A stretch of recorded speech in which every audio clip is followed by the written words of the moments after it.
The Pentagon Papers was a critical study in process of the history of the United States involvement in the Vietnam War, but even before there was a war, starting at the end of World War II.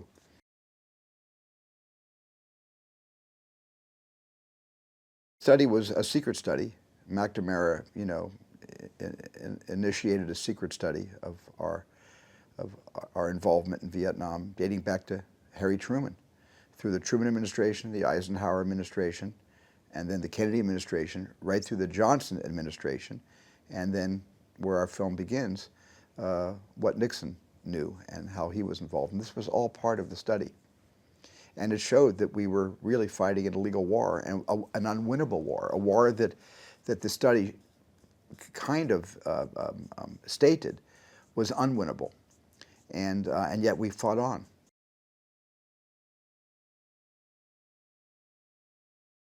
Katharine Graham was the publisher at this time of the Washington Post. But there were people at the Post, and there were people in the industry, in the publishing business, that thought that she was a de facto publisher. This movie deals with that. This deals with Katharine Graham's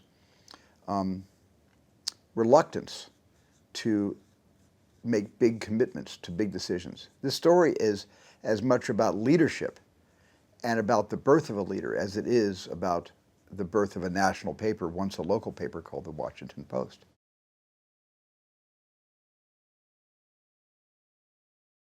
Probably the biggest decision Katharine Graham was presented to make, and a decision that she very easily may have decided to defer, or simply, decide not to jeopardize the IPO and jeopardize all the livelihoods of all the employees at the Washington Post.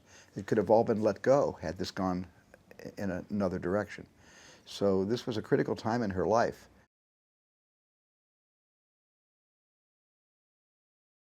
Ben Bradlee was a tough guy, but he also had a sweet spot in his heart, and he liked people. And as impatient as he sometimes could be, he had infinite patience, which kept everybody a family.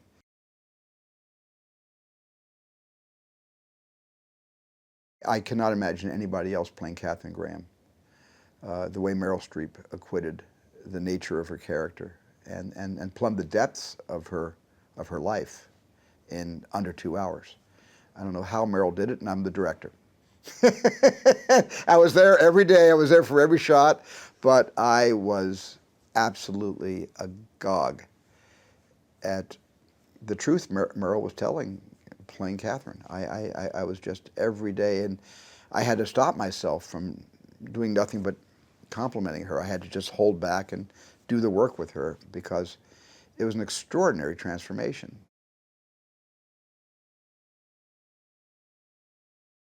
Tom and I both knew Ben. Ben Bradlee was my neighbor for many, many years. He lived right across the street. He and Sally Quinn lived right across the street from me on Long Island. And we saw each other every summer. So I knew Ben, and Tom knew Ben as well. And I thought that Tom brought the essence of Ben to life in his portrayal of Ben Bradlee.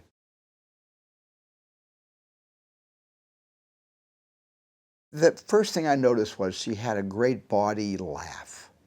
She would throw her head back and just roar with laughter if something struck her funny. And I just loved the fact that she was uncensored that way.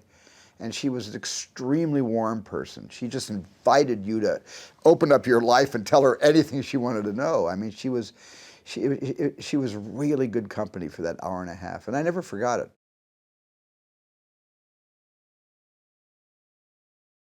Well, I've been very blessed in having great ensemble casts on everything that required an ensemble company of performers. You know, I was lucky. I got all my choices on Saving Private Ryan.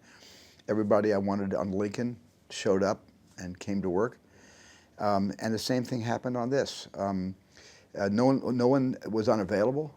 All my first choices were available, and somehow, and the few that weren't, we worked out the dates with the producers on the projects they were currently engaged with, and so it was just all sort of fell into place, so as if this project in 2017 was kind of meant to happen.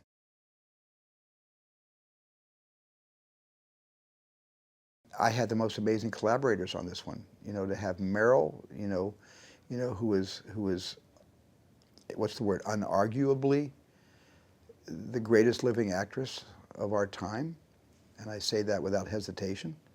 I had Tom Hanks, my dear personal friend, and my collaborator for our fifth film together, with me directing. This is the fifth film we've made as an actor-director partnership, and Tom continues to surprise me every time we work together. It's kind of like I didn't know he had this character in him, and he does. Isn't that great? And then the other cast members, from Bob Odenkirk, Carrie Coon, and Sarah Paulson, who plays his wife, Ben Bradlee's wife, Tony, and and the whole everybody on the newsroom floor. It's just Tracy Letts, the Pulitzer Prize-winning, Tony-winning author, playwright, who was amazing playing Fritz Beebe, and Bradley Whitford, who plays an incredible kind of let's say naysayer or Richelieu to all the wrong people as Arthur, Parsons, the character, a bit of a nemesis of Kay Graham's in this story.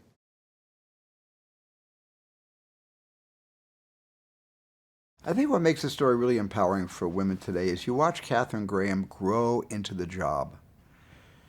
She's entitled, she's empowered with tremendous authority, which she doesn't use all the time. And it's almost like that she is in a room assisting the person who is supposed to be doing her job because she hadn't yet found her voice.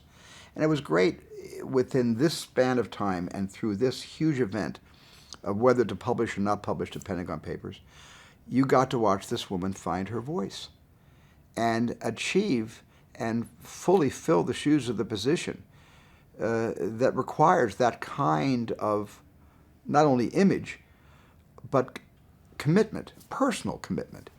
And once she was able to personally commit herself to doing the right thing, I think she changed. And I think she was a whole different person from that moment on.